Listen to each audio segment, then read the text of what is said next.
Wednesday, October 30th, 2013.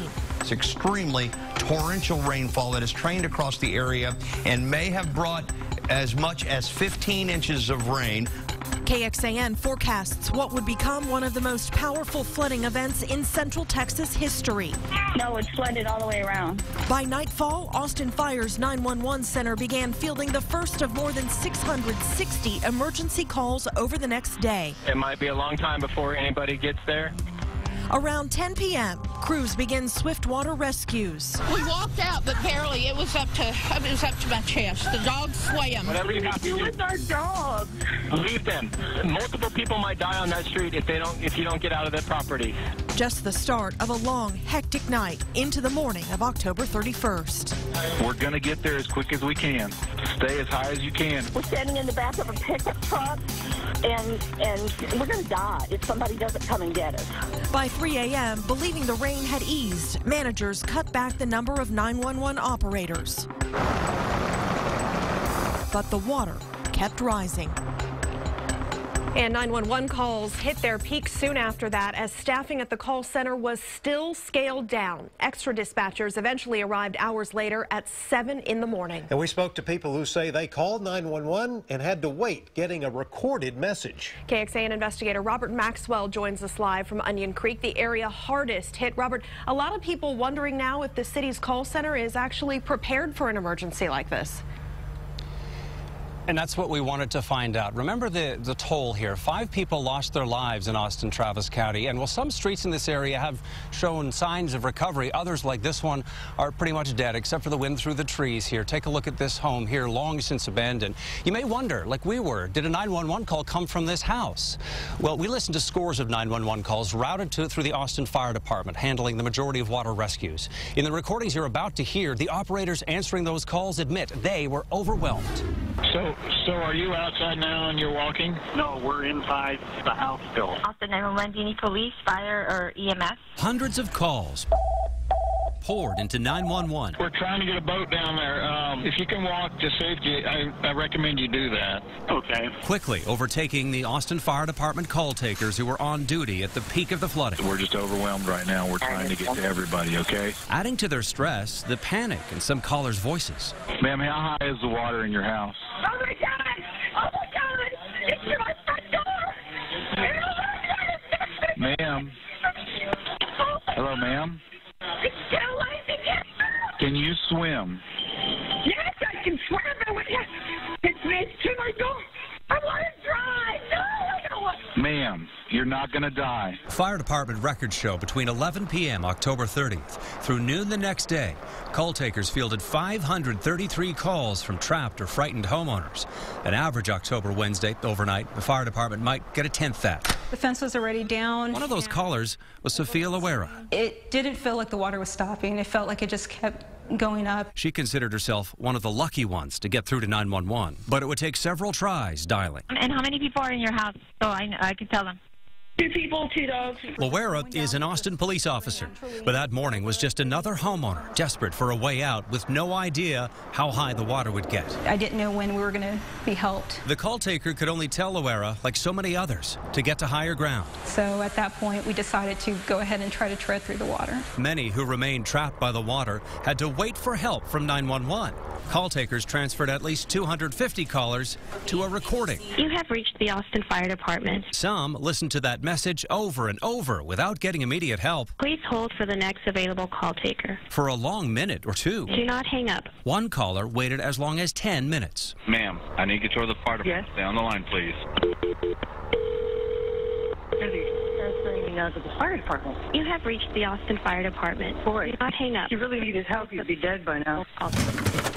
John Sabatz, getting no help from Austin, even reached out to other agencies for assistance. We're on the phone with my stepmother who lives in Georgetown, who was talking to the Williamson County 911 because we couldn't get through to the Austin 911. So we were doing a backdoor relay, and they were telling her to tell us to get out of the top of the roof. So why were callers getting a recording? AFD records show about 3 a.m. Call center managers scaled back extra staff, believing the heaviest rain had ended. By 5:30 a.m. on the 31st, with wide-scale flooding underway, AFD sent out a page for more call takers. It would double staffing to at least 6 by 7 a.m., but that would be a full hour after the call volume had peaked. Should the need ever arise, AFD's call center has 12 call taker stations.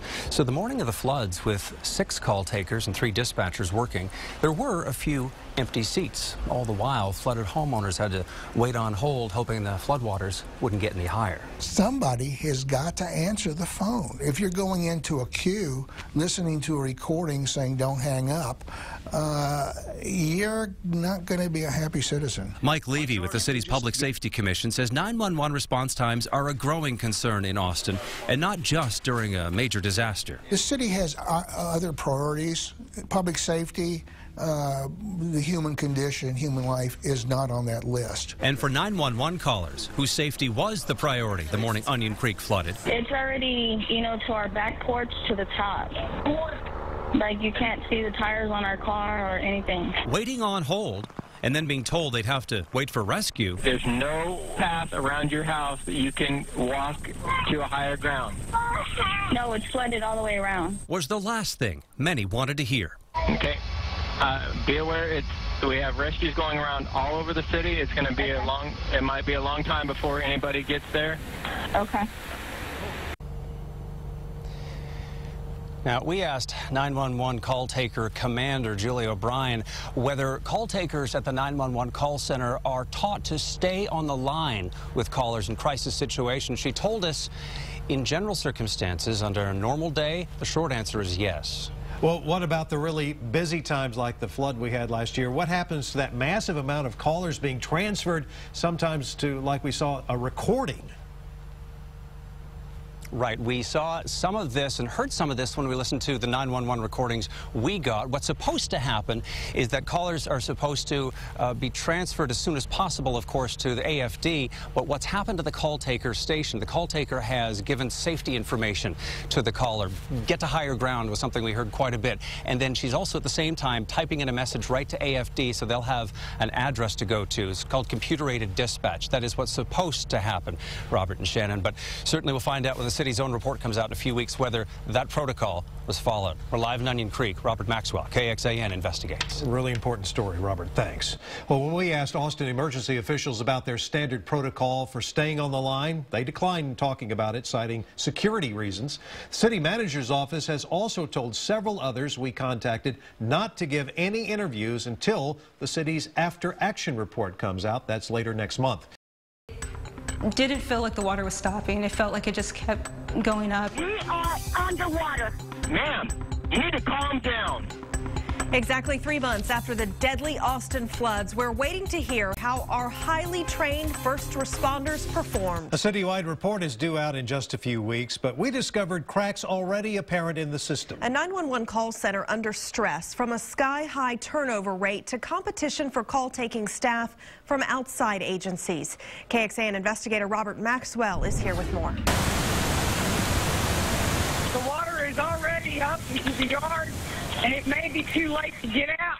And you guys were supposed to warn us or come evacuate us before it was so bad that we couldn't get out. Ma'am, we've got several people in the area. That rainy morning was traumatic for callers. Austin 911, do you need police, fire, or EMS? And high stress for 911 center call takers like these. They're trained to answer your call for help in less than 10 seconds, 90% of the time. For the vast majority of calls, they do it. Records show answers to calls within the goal of 10 seconds averaged 97% throughout 2012. By August, though, it had dipped below the national standard of 90%. Nearly 1,700 callers, or 2% that month, waited on hold between 1 and 2 minutes. All right, that's fine. And there are several factors at play. Today, city records show Austin's 911 center is battling a turnover rate of 30%, in line with rates seen in much larger cities. City records confirm as many as 16 vacancies right now. Austin Public Safety Commissioner Mike Levy says that's a recipe for inexperienced replacements. So what you have is fewer and fewer experienced call takers who know how to properly manage a call. a complex call. As far back as 2011, Austin Police Department, which oversees 911, completed this internal audit. It found scheduling and staffing can be difficult in the best of times, and it noted authorized staffing has not been adjusted for 10 years. And today, competition is fiercer than ever for part-time call takers. In December, longtime call center manager Marsha Brooks told the city's Public Safety Commission, I lose people left and right, especially of late, because we simply don't offer benefits, and then the legal mandates have been increased. Those legal mandates Brooks is referring to are new state licensing rules for telecommunicators. Brooks suggests the extra screening and testing is hardly worth it for those part-timers who can get an equal-paying call-taking job at a corporate call center. Sources tell KXAN APD's been so concerned it's now put a new police commander in place to coordinate both 911 recruiting and keeping staff, and to put in place recommendations from that 3-year-old audit. Those include psychological testing along with random drug and alcohol screening due to the stressful nature of the job. We are underwater. Ma'am, you need to calm down. City records forecast 1 in 4 call takers will be on leave or ill this year. Commissioner Mike Levy says when 911 staff are out, others work overtime shifts. The call takers that are there will have greater pressure on them. And the burnout factor is terrible. The October 31st flood knocked the monthly call wait time numbers to their lowest average in 2 years. 86% of callers waited less than 10 seconds, but 3.7% over the month, or 1,800 callers, were left on hold for a full minute or more. KXAN asked how many extra 911 call takers could be brought in during a disaster. Assistant Police Chief Brian Manley chose not to say and followed a City Hall order to not speak specifically about the October 31st flood until city staff write up their own after-action report. A natural disaster, weather-related like we've seen here, you're always going to have an incident that can occur that will exceed the capacity of the call center. People weren't put on hold, or were they? Again, that'll be part of the after-action report that we're going to issue on the Onion Creek flood. When you have this kind of shortage in the 911 center, and nobody stands up and says, hey, this is a problem, you know, what does that tell you about the priorities of the city of Austin? What's it going to take? I don't know what it's going to take. It'll probably take a new council, you know, that 10-1 council. The people in the neighborhoods care about public safety.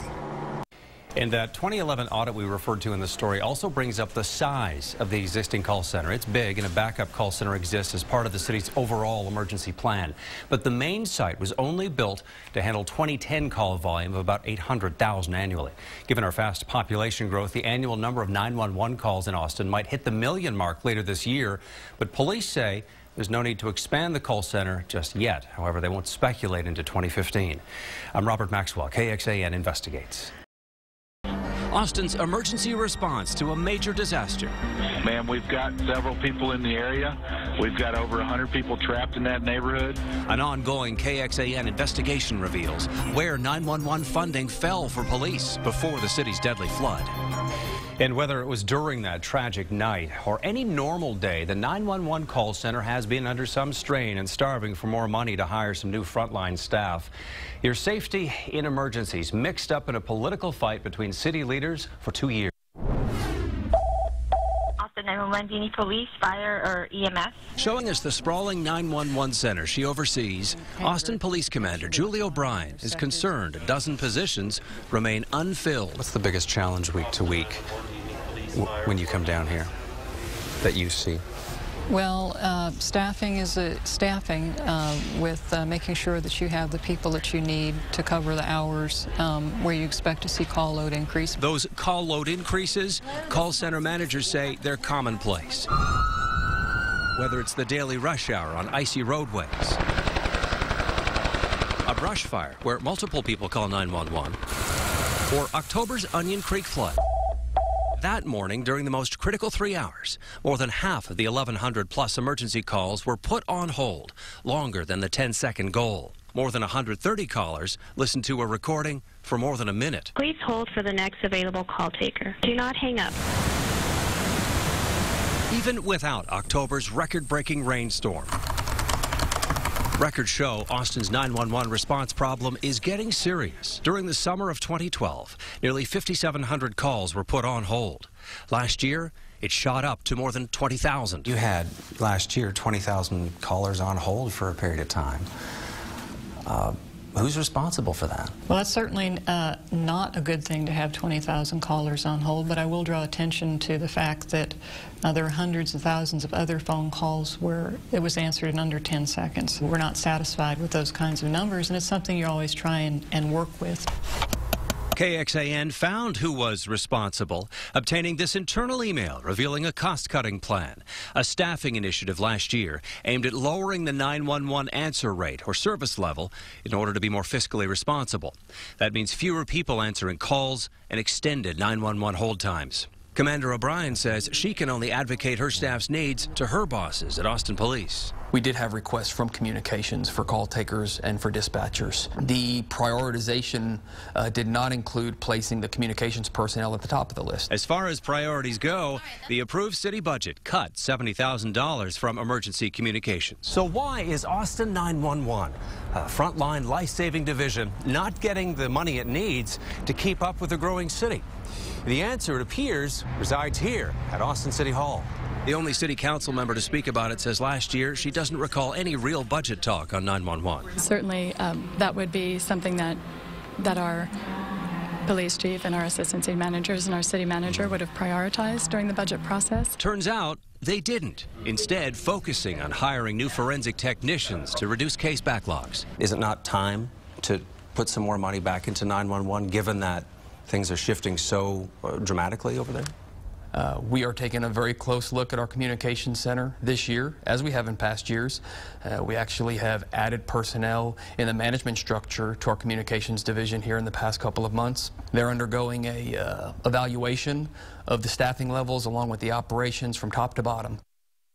And this really is timely. Assistant Chief Manley says that evaluation will be sent into APD chiefs in the next couple of weeks, Shannon, for this year's budget talks. But Robert, it's not just the need for people and personnel like we saw in your story. There are equipment needs as well. This is really the bottom line. You're not just talking about personnel. And so, as you can imagine, Chief Manley and other department heads say they can't rank where requests for things like 911 funding will be. They have to sift through all this, again, going into the fiscal year 2015 budget year. Last night, a KXAN investigation revealed a plan to cut back on overtime at the city's 911 call center last year. It's a move that resulted in thousands more callers being put on hold. And now, because of our report, an outspoken member of Austin's Public Safety Commission is angry at police. But he's putting the blame squarely on the shoulders of the city manager's office, which prepares the budget each year. KXAN investigator Robert Maxwell is in the newsroom now with more. Mike Levy tells KXAN he's never seen a plan to cut call taker overtime over at the 911 center, and he's fuming. This morning, he sent an email to Assistant Police Chief Brian Manley. He wanted to know why the information never appeared in public presentations Austin Police made to the Public Safety Commission. After seeing your report, I'm most frustrated and sad and angry is we have known instinctively what's going on, but they keep saying, well, we can't provide that information. KXAN first revealed an email sent from a 911 assistant manager to police saying the initiative was purposefully aimed at lowering our 911 answer rate to be more fiscally responsible. It came at the cost of extended 911 hold times. In the email exchange, a senior 911 manager said the initiative was aimed at reducing overtime, but that it wasn't an active aim to hurt the 911 service. Budgets at the call center have remained flat for 2 years. If you go into a queue, a recording queue for 15 to 20 seconds to a minute to 5 minutes, you're not going to be a real happy camper. In the summer of 2012, 911 dispatchers answered calls within a goal of 10 seconds 96.6% of the time. A year later, that number had dropped to 91.6%. Assistant Chief Brian Manley told KXAN the police department has shared information about those longer response times with the Public Safety Commission as recently as December. This is a discussion at the Public Safety Commission annually. They get updates on the 911 call center. I believe the fact that you're doing this story, I do believe that it's getting attention publicly. It has nothing to do with police administration. It's all about the city manager's office deciding unilaterally what priorities will be. Not council, not APD. We put in a call to the city manager's office to get their reaction to Mike Levy's comments. Meantime, Assistant Chief Manley says he's expecting what he calls a top-to-bottom review of the city's 911 system heading into the spring budget process. You can check out our entire investigation and today's update at KXAN.com. In the newsroom, Robert Maxwell, KXAN Investigates. Well, we took an in-depth look at some other needs in the city of Austin that did not make it into the budget. The total for this year was about 324 positions, estimated at nearly $35 million. What actually made it into the budget was just a small fraction of that. Remember, we first told you about a staffing shortage at the city's 911 call center, in part to save money. Also, long wait times for 911 callers. Some people put on hold for as long as 10 minutes. Now, for the first time, an early draft of the Austin Fire Department's After Action Report. It's a look at what went right and what went wrong during the flood. KXAN investigator Robert Maxwell joining us live from Onion Creek in South Austin. And Robert, what does that report show? You know, what's important to your safety and my safety is really the most important thing that came out of the report in our view.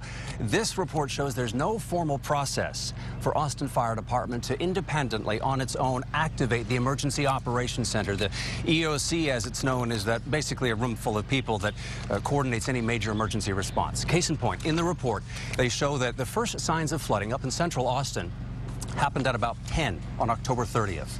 The next day, the EOC activated at 5:30, about the same time when the water was about up to here in Onion Creek, and people were running for their lives, fleeing for their lives, leaving their lives behind, and in sore need of many more rescue boats. I want you to go find something that'll float. The draft report points out a major flood hits Austin about every 10 years. Now, senior fire department staff are calling for the city to get more rescue boats and to have more staff trained to use them. The morning of the flood, 3 inflatable boats with motors were available and used in hundreds of rescues. We're hearing for the first time, though, there were 2 other boats available that went unused for hours. One had just returned from repair and was not inflated. A second was kept at AFD maintenance shops on 51st Street. As the flood began late on October 30th, AFD staff tried to ready these 2 watercraft. They were told to stand down after an assessment the weather was moving out of the area. It didn't. The report shows both of those boats eventually made it into the rescue fleet by 6:30 the next morning. That was at the height of the rescues over 5 neighborhoods. The report also calls for using outside water rescue boats and crews. Among 7 area agencies with boats, for example, is the Texas A&M Engineering Extension Service. Seen in this YouTube training video, it has 2 boats and helicopter rescue swimmers. The report reveals the day before the flood that A&M boat team was put on alert, but the next morning, it was never put into action. And this afternoon, about an hour or so ago, I reached out to AFD's Chief of Staff, Harry Evans, and he says, according to protocol, orders really from the city manager's office, he's not allowed to comment on this report until the final after-action report comes out, expected sometime as soon as next month. Robert Shannon. So, Robert, just a quick question. We know it's been 5 months since this flood. What has AFD done since then? The most visible thing you'll see is in January, AFD redeployed its fire rescue boats, the Swiftwater rescue boats, known as Zodiacs, you might be more familiar with, to separate stations around the city. They weren't a centralized location, so now they're near flood-prone areas. And the other thing they've been doing since October 2 is comprehensive training for flood rescue, including getting people out of vehicles that are stuck in floodwaters. For now, we're live in South Austin. Robert Maxwell, KXAN investigates. The response to the Halloween flooding in Onion Creek in South Austin under the microscope yet again tonight. It's been 3 days and we're hearing very little public response to the city's long-awaited report. The so-called After Action Report was quietly posted to the city's website on Friday afternoon. No announcement, no news conference call. Tonight we still have no answers. Why 6 people died, why so few others got a warning Onion Creek was about to enter their living rooms and ruin their lives. Here's KXAN investigator Robert Maxwell. Signal to stop. They're still spinning a little bit. Early on October 31st, the area's emergency services director confirms flood early warning systems failed, including hours before the highest waters. A city flood forecast mapping computer server went out. Advanced notifications to people's cell phones came too late. Well, fixes for those and dozens of other failings are recommended or already happening. Otis Lattin left some responsibility on homeowners. We need for the community to also be aware that they need to understand that if in fact they live in low-lying areas, to be aware and make sure that they also monitor the weather, and any kind of thing that's going on in the rain. Lattin says he'll now be following up with city departments this spring to see how the 171 departmental recommendations in the report are being put in place. And even as fixes are made, we don't have all the answers. For months, we've requested interviews with city fire and police chiefs, with the city manager's office. Here was Police Chief of Staff Brian Manley in January of this year, speaking about the 911 call center response. People weren't put on hold, or were they? Again, that'll be part of the after-action report that we're going to issue on the Onion Creek flood.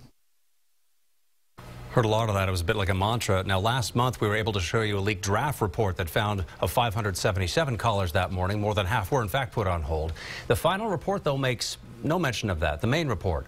We still want to know much more of what happened that morning, the fate of the fire department call center staff who allowed call takers to go home before the heaviest rains, and why police blocked utility crews from trying to get into flooded neighborhoods.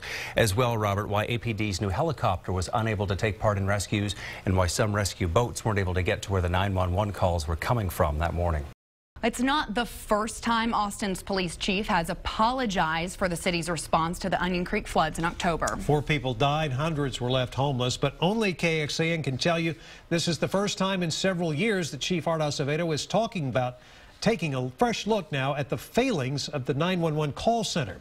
Here's KXAN's investigator, Robert Maxwell. We found out about the plans for a new communications division report as part of our ongoing KXAN investigation into the October 31st flood. Last week, the city released its flood report into what went right and what did not. But nowhere was there any mention of how an overwhelmed 911 call center that morning left more than 1,000 people on hold. KXAN first told you about the problem in February. Tonight, the chief of police says that information was left out of the flood report on purpose. You open the flood report, you open APD's attachment, there is no mention of the call hold times, there's no mention of what staff levels were that morning for people to study. Why not? Because we're going to make that a separate piece, a separate component of our response and our report back. The report could look like a police communications audit conducted in 2011. It found the call center had no new staff in more than a decade. In the ensuing years, tight budgets and other public safety priorities have meant pleas to add civilian staff have stayed out of the funding process. More on the money side. This June, the chief approved a plan to cut call taker overtime. That resulted in 911 callers being put on hold longer. He also admitted to KXAN the plan was supposed to end after 60 days, but mistakenly continued through last October. That included the Onion Creek flood. He denies the overtime cut initiative was politically motivated. We have to stay within the confines of our budget. So was this a political play to get some attention on the call center? Oh, no. To get some overtime dollars rolling this year? You know what? Absolutely not. It's just we manage based on what's in front of us, based on threats. We identify threats. We identify needs every year. Chief Acevedo says the new communications report from the police department will be out sometime this spring, and he promises it will pull no punches. As for that overtime cut plan to call takers, we hear that was phased out last fall, even though staffing levels were kept so that call center response guidelines were maintained. Back to you. You might not know it, but every time you pay your phone bill, you're sending a little money to fund 911 services. So with your money, you'd expect the system to work. This week, an ongoing KXAN investigation revealed problems during October's flood made worse by overtime cuts at the city's 911 call center. And now we've uncovered software installed just last year keeps crashing. KXAN investigator Robert Maxwell is back with us live tonight. And what did you find out? Robert, the root of the problem appears to be how some newly installed software is working with the hardware of a local telecom provider. Austin police oversee the city's 911 call center, and the chief tells me after a few months of this, he has had enough. The servers are crashing. I am tired of being told this is not going to happen again. Those telling the police chief that are emergency communications managers at the Capital Area Council of Governments, or CAPCOG, after buying the Solacom 911 system for $5.4 million. In October, it was plugged into Austin's call center as part of a 5-year contract. Just 10 weeks after that, last December, while a backup system was undergoing maintenance, Solacom's main server went dark. That prompted Austin 911 to farm out its calls to surrounding 911 centers for hours. Then, overnight, April 11th, another smaller server crash left callers on hold. Last March, we talked with Austin 911 Commander Julie O'Brien about the system's reliability. This is a major change in software, so there's always going to be glitches, growing pains with new software. What we do is we keep track of any kind of issues that come up. Solacom is a Canadian-based company that's been selling 911 systems since 2007. It has big U.S. contracts at 911 centers in several states. The big selling point, it's next-generation software that will allow people to contact local 911 by text, email, or GPS. Now, those features are not even turned on yet here in Central Texas, but Austin's police chief calls those server glitches a public safety threat. I want to tell Capcom and Solacom it's time's up. Either they get it right or we'll find a vendor that can do it right. We've learned here in Central Texas last spring, Capcom installed Solacom in all 31 local sheriffs and police departments. So are the server problems widespread? Are they even fixed? Capcom staff declined an on-camera interview and today issued KXAN this statement. Here's part. The Capital Area Council of Governments initiated a working group in February to address concerns with the Solacom equipment as well as network issues with AT&T, and significant progress has been made. And Robert, a spokesperson says there's no reason to question the system's reliability overall. You call 911, it should work. Well, have you heard about problems at agencies outside of Travis County? So far, no, although we have put in a request to find out if there have been any other issues and whether folks have filed this. We're talking about emergency agencies have filed Capcom's 911 trouble reports. So we've put in a request to see how many of those have been filed. We'll let you know. In 2 short years, calling 911 in Austin could mean longer wait times.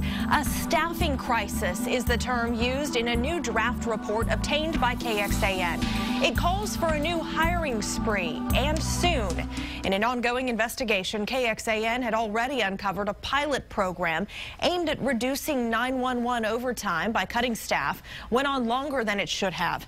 Now this report outlines an immediate hiring plan with a price tag of more than $3 million if it's approved, and only KXAN investigator Robert Maxwell has seen it. Here's a quick preview. The report confirms what many in the public safety community have been muttering under their breaths for years.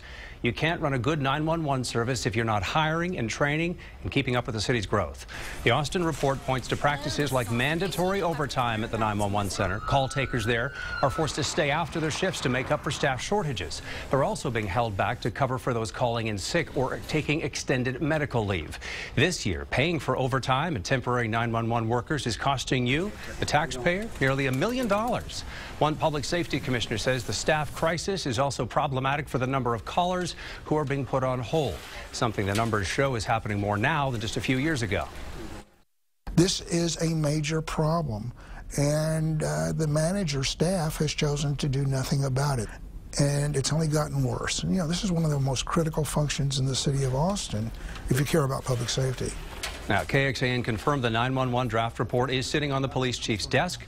He's been out of town, we hear. He hasn't read it. But time's a-wasting if police hope to get any of the recommendations over to the city manager. His team creates budget options for council members. This year, there's a call to train and support 24 new 911 staff with more new hires over the following couple of years. And coming up here on KXAN News at 10, we'll go inside Austin 911 to show you what the police chief is saying about where any new hiring figures may be in the months ahead. I'm Robert Maxwell, KXAN Investigates. Tonight, an ongoing KXAN investigation into Austin's 911 system. At 6 o'clock, we first told you how some leaders say the city system is 2 years away from a full-blown staffing crisis. A new draft police report shows how it could affect your wait time during an emergency call. It comes after our digging revealed a controversial experiment approved by police leaders to cut call taker overtime last year, just months before the area's deadly flood. KXAN investigator Robert Maxwell shows it all comes down to funding or the lack of it. Austin 911, do you need police, fire, or EMS? The draft report from the police commander who oversees Austin's emergency communications calls these faces the unseen first responders. They're your first point of contact before fire, ambulance, or police rush to your call. Over the past 7 months, KXAN tapped into numerous sources inside Austin's 911 call center. We hear with every passing month, the odds of unintended failure stack up. And the draft report echoes that. A growing city means higher call volumes, up nearly 15% since 2007. The number of 911 staff positions has remained flat for a decade and counting. And a practice of mandatory overtime is burning out some staff and forcing others to quit. The yearly cost of that?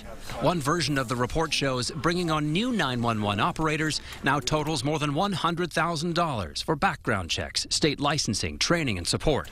Those dollars pale compared to swollen budgets for overtime and temporary workers, a cost approaching $1 million this year. The report recommends this coming year hiring as many as 24 frontline and support staff, and as we told one public safety commissioner, with more to follow. They're asking for the additional staffing to be over a 3-year period. It should be over a 30-second period. You know, the place is in crisis. This year's hiring proposal equates to nearly 13% of the current call center budget. It's a division starved over the past couple years for any funding bump. In 2013, police brass opted for other priorities, like hiring new forensic technicians.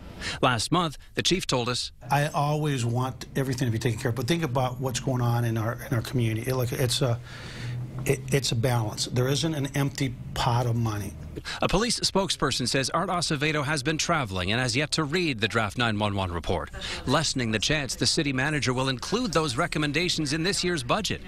The next budget work session, when council members can ask questions, is a month away. Now, the City Board of Volunteers that recommends funding for 911, the Public Safety Commission, meets next Monday, June 2nd, and we have confirmed budget items will be on the agenda. I'm Robert Maxwell, KXAN Investigates. Now to the latest in our ongoing investigation into the health of Austin's 911 center. It's budget season, and Austin police now say adding new emergency call center staff is a top priority. That decision is the core of an internal report KXAN revealed last week that predicts a staffing crisis within 2 years. But investigator Robert Maxwell was at today's Public Safety Commission, where the shocker came down. Those positions may not be coming this year as expected. Commissioner's jaws dropped when Assistant Chief Manley confirmed the proposed 2015 police budget makes no mention of a single new 911 call taker or dispatcher. So if I understand, what you're saying is we don't have these positions, they're not in our proposed budget, but we need them. Is that what you're saying? Correct. Instead, 36 critical new jobs are listed as unmet needs, $2.9 million worth. The reason appears to be timing. The call for new 911 staff comes months after the city manager's deadline for APD's and other departments' so-called critical needs lists. This year's forecast has the city considering 59 new officers and dealing with the costs of rising health insurance and fleet fuel. And in a first, Assistant Chief Manley says overworked dispatchers are at the root of longer police response times. I think a lot of those issues will be addressed in the comprehensive 911 call center analysis that's in its draft form right now. Call center sources say some dispatchers regularly juggle dozens of police units at once. Last year, the police goal was to get to your emergency call within 7 minutes. The reality? 7 minutes, 30 seconds. And that's why a recent internal report from Police Communications has become the workbook on how to fix an emergency call center, where the last truly new positions were added 12 years ago, where the number of short-term sick leaves is rising, where refusing mandatory overtime can lead to discipline. I think it's outrageous. I think it's unfair to the community. I just think it's just plain nuts. In Austin, Robert Maxwell, KXAN Investigates. One solution the commissioners heard is to pare back the request for the 59 new officers and redirect some of that money to 911. All budget requests must get approval from the city manager and ultimately city council members later this summer. The new budget year begins in October. Well, putting this in further context, 911 managers have been asking for call takers and dispatchers funding for several years now. In 2012, city documents show there was a request for 26 new positions. But there was no funding for that, and none of the positions were filled. Last year, there was a request for 10 call takers and 6 supervisors. Again, no funding and no positions were filled.